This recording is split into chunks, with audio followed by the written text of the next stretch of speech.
¿Qué tal, amigos? Que el Señor me los bendiga a todos. Estamos de regreso con el segundo episodio, con la segunda parte de nuestro mensaje Oposición y Guerra Espiritual. Así hemos dividido el capítulo 4 de Nehemías. Y hoy vamos a estudiar desde el versículo 12 hasta el versículo 23. Así que por favor pongámonos cómodos, pongámonos atentos y pongamos atención a lo que el Señor quiere hablarnos a nuestras vidas. Empecemos con el versículo 12. Dice: pero sucedió que cuando venían los judíos que habitaban entre ellos, nos decían hasta 10 veces: de todos los lugares de donde volverán, ellos caerán sobre vosotros. Iglesia, acuérdense que en este momento el pueblo de Israel está edificando el muro de Jerusalén y la oposición está presente.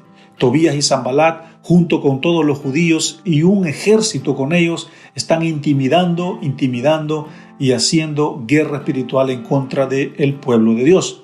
Y acá en el versículo 12 nosotros vemos de que ellos reciben una amenaza diciéndole que donde sea que ellos se encuentren, allá el enemigo los encontrará.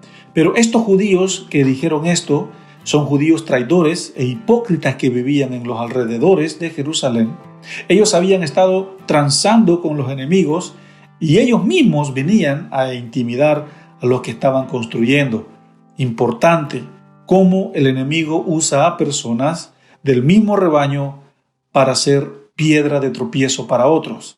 Esta es una realidad que se vive hoy en día, en el día a día. Ellos decían hasta 10 veces: de donde se escondan o se metan, allí caerán encima y los atacarán. Esto es intimidación, esta es la mentira de parte del enemigo para el pueblo de Dios. Versículo 13. Entonces por las partes bajas del lugar, detrás del muro y en los sitios abiertos, puse al pueblo por familias, con sus espadas, con sus lanzas y con sus arcos. Nehemías fue tan sabio que armó al pueblo con estrategias de guerra. Todo lo que nosotros vamos a ver hasta el versículo 23 son puras estrategias de guerra. Pero aquí la pregunta, iglesia, es: ¿cómo es posible que un funcionario público que trabajaba en la casa presidencial, en el Capitolio o en la Casa Blanca, si se puede decir de esa manera, siendo el copero del rey, rodeado de lujos y buenos tratos, buena comida, cómo es posible que este hombre, porque ese era el trabajo de Nehemías allá en Persa, con el rey Artajerjes, era el copero del rey, era un hombre que estaba rodeado de comodidades, un hombre rodeado de protección, rodeado de lujos, allí al lado del rey? Entonces, ¿cómo es posible que un funcionario público que trabajaba en el parlamento, en la casa presidencial, esté en este momento en la polvareda, trabajando, ensuciándose las manos y dirigiendo a un pueblo lleno de miedo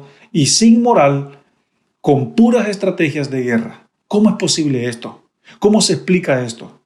Hermanos, atención a lo que voy a decir, porque esto se llama liderazgo bíblico. Esto se llama liderazgo bíblico.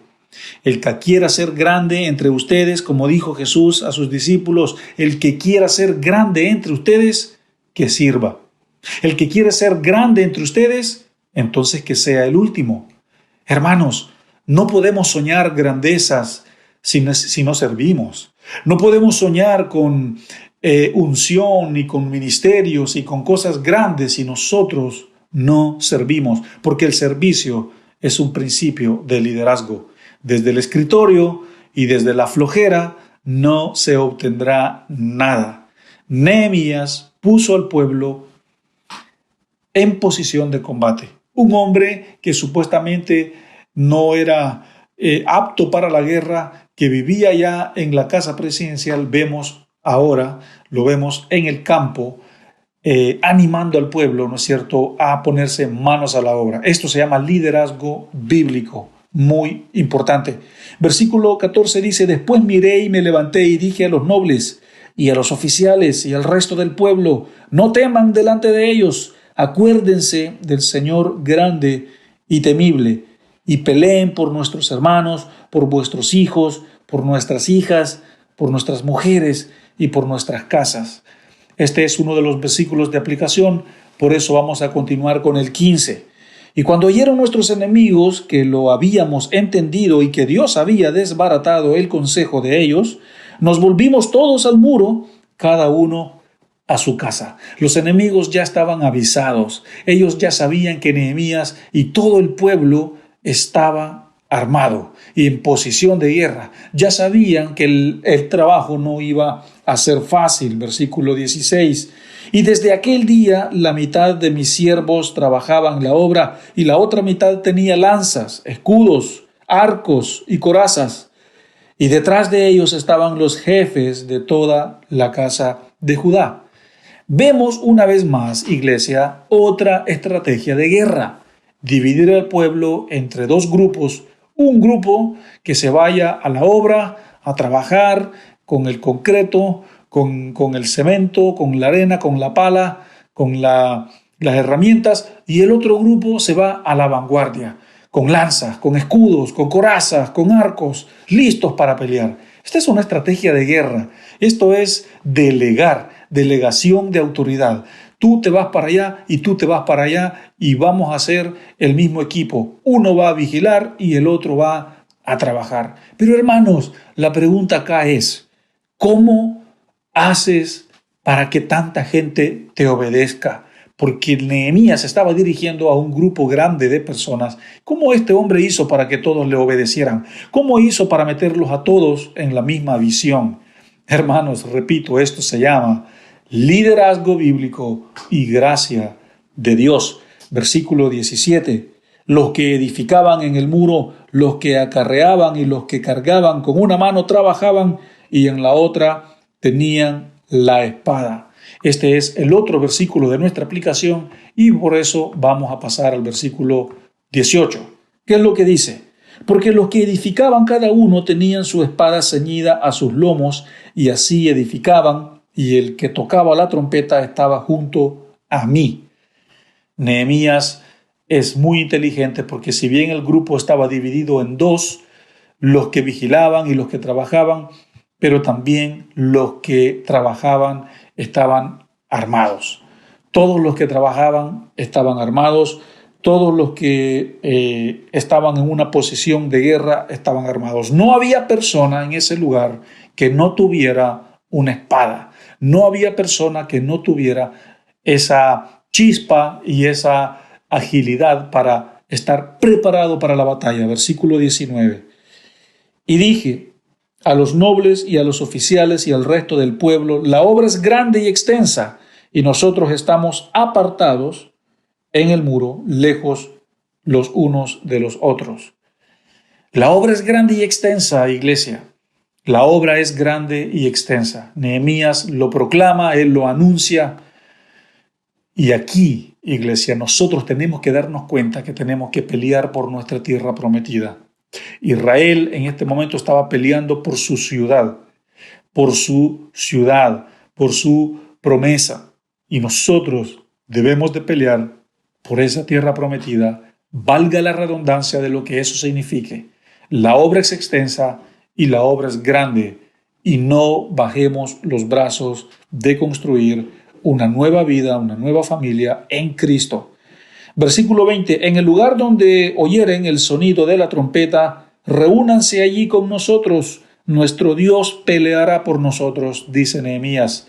Vemos otra vez, una vez más, una estrategia de guerra. El sonido de trompeta, tener trompeteros en un lugar específico para mandar avisos y alertas de aproximación de enemigos o de posibles ataques, eso es una estrategia de guerra. También aquí Nehemías confiesa que Dios es quien dará la victoria en esa batalla por la construcción de los muros. Al pelear, tú haces parte, ¿no es cierto?, de ese proyecto también de edificar. Dios es quien da la victoria. También aquí Nehemías confiesa y dice, Dios nos dará la victoria. Entonces, al pelear, tú haces tu parte, pero la victoria la da el Señor. Vemos a un Nehemías que no tenía conocimiento de estrategias de guerra, no era como el rey David, que fue un gran guerrero, con lanza, con espada y con escudo. No fue como él, fue una persona de escritorio, de oficina, de parlamento, pero vemos cómo Dios le dio la gracia para poner estas estrategias de guerra y ordenar a todo un pueblo para que estuviera listo para la batalla. Pero al final nosotros vemos que la batalla y la victoria, la da el Señor. Versículo 21, nosotros pues trabajábamos en la obra y la mitad de ellos tenían lanzas desde la subida del alba hasta que salían las estrellas. El pueblo funcionó así desde temprano en la mañana hasta que el sol se pone y hasta que el sol deja de alumbrar y hasta que empiece a verse la primera estrella cuando está oscureciendo. Eran largas jornadas de trabajo para los que trabajaban y para los que vigilaban. 12 horas por 5 o 7 días aproximadamente, son 80 horas a la semana. Este es un llamado a la acción. Este fue un llamado a la acción. Nehemías los puso a trabajar y no había persona que no tuviera su herramienta, que no tuviera su arma también, porque aquí dice que tenían lanzas, tenían escudos, ¿no es cierto? Y esa era su labor, estar alerta desde la mañana hasta el atardecer, hasta el anochecer. Entonces este fue un llamado para la acción y es un llamado para nosotros también a ponernos en acción. Así que levantarse temprano para ir a trabajar también es guerra espiritual. Versículo 22. También dije entonces al pueblo, cada uno con su criado permanezca dentro de Jerusalén y de noche sirvan de centinela y de día en la obra. Eso es lo que Nehemías dijo. En la noche a hacer vigilia, a estar alerta y durante el día a trabajar. Y como eran dos grupos, allí se iban turnando, la gente allí iban buscando la estrategia. Entonces es muy importante e interesante nosotros lo que vemos aquí en este versículo, porque cada uno permanecía con su criado. El pueblo funcionó de esa manera. Este es un llamado a la unidad. Versículo 22. También dije entonces al pueblo, cada uno con su criado permanezca dentro de Jerusalén y de noche sirvan de centinela y de día en la obra. Aquí Nehemías les dice que se queden adentro de la ciudad. Este es un llamado a la unidad. Nehemías dice que nadie salga de la ciudad, que todos permanezcan juntos y alertas. La unidad, iglesia, es una de las grandes estrategias claves para tener la victoria en la guerra espiritual. Cuando el pueblo de Dios se une, cuando el pueblo de Dios está en un mismo espíritu, en un mismo sentir, cosas grandes suceden desde los cielos. Así que por favor, iglesia, no le den espacio a la desunidad, no le den espacio a la separación, porque si no quedarán huérfanos y desprotegidos. Busquemos la unidad, busquemos estar en grupo, estar en familia, estar protegidos. Versículo 23. Y ni yo, ni mis hermanos, ni mis jóvenes, ni la gente de guardia que me seguía, nos quitamos nuestro vestido. Cada uno se desnudaba solamente para bañarse. Dormían con ropa, solo se la quitaban para dormir. El trabajo del cristiano es vivir su vida espiritual de esta manera, siempre preparado, siempre atento. Iglesia, pasemos a nuestra aplicación, pasemos a lo que se viene. Si bien nosotros hemos estado hablando, no solo en este mensaje, sino en el anterior, acerca de la oposición y de la guerra espiritual, pero la pregunta acá es, ¿qué es guerra espiritual? Hay muchas maneras de definir y de describir la guerra espiritual. Sabemos que orar es guerra espiritual, leer la palabra de Dios es guerra espiritual. Sabemos que dar, ofrendar es guerra espiritual. Hay muchas cosas prácticas que son parte también de la guerra espiritual. Algunos dicen que también reprender demonios es parte de la guerra espiritual. Bueno, lo es, pero la guerra espiritual es un campo muy amplio. Pero si hay algo bien práctico que nosotros podemos mencionar acerca de la guerra espiritual, es que la guerra espiritual es desbaratar, es derribar, es destrozar las mentiras equivocadas del diablo. Eso es guerra espiritual. desde una perspectiva bíblica. La guerra espiritual es derribar y destrozar las mentiras equivocadas del diablo. Las mentiras hacia tu vida, las mentiras hacia tu identidad, las mentiras hacia tu relación con Dios, las mentiras hacia tu llamado, las mentiras hacia tu familia, hacia tu matrimonio, hacia tu cónyuge, hacia tus hijos. Todas las mentiras que recibes son los ataques del enemigo, y tenemos el llamado a derribar esas mentiras equivocadas del enemigo, y cuando nosotros lo hacemos, entonces estamos haciendo guerra espiritual. La mejor arma del diablo para el pueblo de Dios es la mentira. Las mentiras tienen poder porque después de que las mentiras caen en la mente de la persona, las mentiras se empiezan a germinar, y no solo germinan, sino que se convierten en fortalezas. Y lo primero que el diablo hizo en el jardín del Edén fue mentir. Mentirle a Eva diciéndole: lo que Dios te dijo no es cierto. Si tú comes de este fruto, vas a hacer esto, esto, esto y esto, y va a suceder esto, esto, esto y esto. Lo primero, el enemigo pudrió el mundo con una mentira. Entonces, la mejor arma del enemigo para el pueblo de Dios es las mentiras. Es importante, hermanos, que nosotros podamos entender este principio. La guerra espiritual es destrozar, es derribar la mentira del diablo. Así es, si nosotros derribamos las mentiras del diablo, entonces tendremos la victoria en la guerra espiritual, más allá de reprender demonios. Y la guerra espiritual siempre tiene su inicio en una área de nuestra vida, en una sola área. Allí es donde inicia, allí es donde se desata y donde se liberan también las batallas, y es en la mente. En la mente inicia todo, las resistencias, los conceptos, todo está en la mente, en la lógica, en las ideologías, en las ideas torcidas, en las teorías, en los puntos de vista, en los conceptos, en las religiones. Allí, en la mente, es donde se liberan, donde se desatan también las batallas del Hijo de Dios, y de allí para todo el cuerpo y para todo el ser integral. Entonces, es importante que nosotros entendamos este principio. Cualquier noción no bíblica es una mentira, y las mentiras se convierten en fortalezas que ponen a la gente en una cárcel y en una tumba. La palabra también resistencia también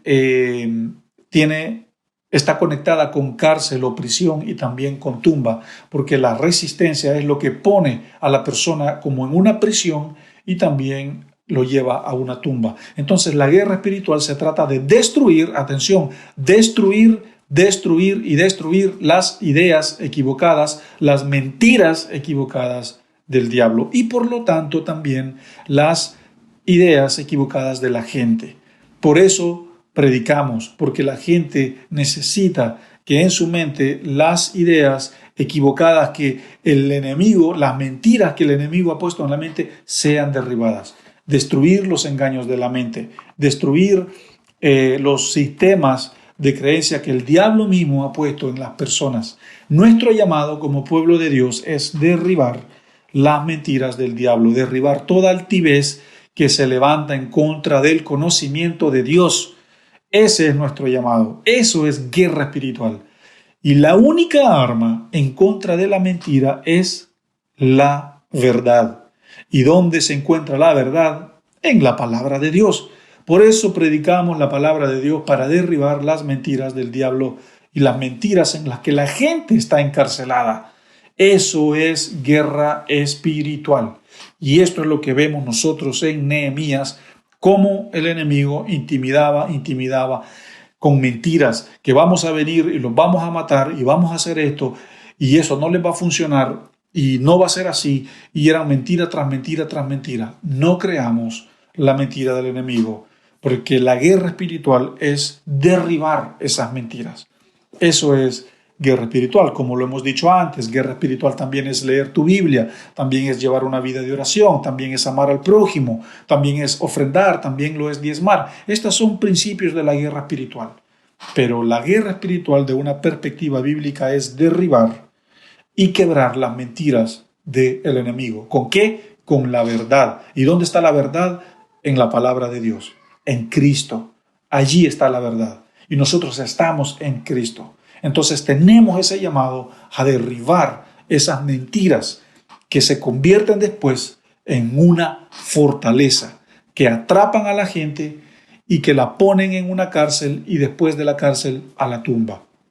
Pero bien, 2 versículos teníamos de aplicación y el primero, esto lo que acabamos de hablar, era solo una definición de la guerra espiritual, pero nuestro versículo de aplicación es el versículo 14 y dice: después miré y me levanté y dije a los nobles y a los oficiales y al resto del pueblo: no teman delante de ellos, acuérdense del Señor grande y temible y pelead por vuestros hermanos, por vuestros hijos, vuestras hijas, por vuestras mujeres y por vuestras casas. Iglesia, el enemigo quería destruir uno de los pilares fundamentales de una nación, la familia. El texto aquí dice que peleen por una casa, peleen por una familia, peleen por los hijos, por las hijas y por las esposas. Eso es pelear por la familia. Satanás, el diablo, sabe y sabía en este punto que la oposición no era solo intentar parar una construcción de un muro, sino también la edificación de una nación entera. Y una nación no puede ser una nación si no tiene familias firmes, familias estables. El enemigo no quería que anduvieran niños allí en Jerusalén jugando, niños felices, matrimonios firmes que se amen el uno al otro. Él quería desorden, infidelidades, pleitos, celos, discordia, muerte. Pero Nehemías dice: hey, peleemos por nuestra familia, porque con las mentiras que el enemigo nos ha dicho, él nos quiere frenar, pero no podrán. ¿Por qué? Porque Dios está con nosotros. Iglesia, más allá de impedir la edificación de unos muros, ellos querían impedir que las familias fueran edificadas. Un país, una sociedad, una colonia, una iglesia, solo será firme y fuerte si tiene familias sólidas y firmes. ¿Cómo una iglesia va a ser una iglesia firme si las familias de adentro están destrozadas? Las familias deben de estar firmes. Si no hay familias firmes, no hay naciones firmes. Y si el enemigo lograba destruir esta edificación de la familia en Israel, sabía que tendría la victoria. Pero Nehemías dice: peleen por sus hermanos, hermanas, hijos, hijas, mujeres y por sus casas. Familia. Familia. Este es un llamado para los que tienen familia. Peleen por su familia. Cuiden a sus hijos. Hombres, ustedes tienen el llamado de servir en sus hogares, de amar a sus esposas como Cristo amó a la iglesia y servirles y ustedes son los responsables de mostrar la imagen de Cristo adentro de sus casas para sus hijos y para sus esposas y de allí para sus vecinos y para donde sea que ustedes vayan, en su trabajo, donde sea. Familias firmes. La familia es el núcleo que Dios creó para ser un lugar de seguridad, de protección y también un lugar donde Dios pueda ser enseñado. A veces decimos esto y aquello, yo soy esta persona. Sí, pero déjame ver tu casa, déjame ver tu familia cómo está para poder creerte. No, que yo esto, que yo lo otro. Ok, pero ¿cómo está tu casa? ¿Cómo está tu familia? No podemos decir que somos lo que somos si en mi casa, si en mi familia, todo es un desastre. Es así como funciona esto. Y nuestro otro versículo de aplicación es el versículo 17. Pelea mientras edificas.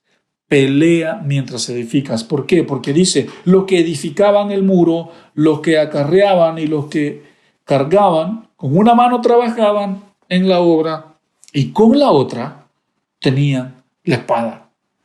Pelea.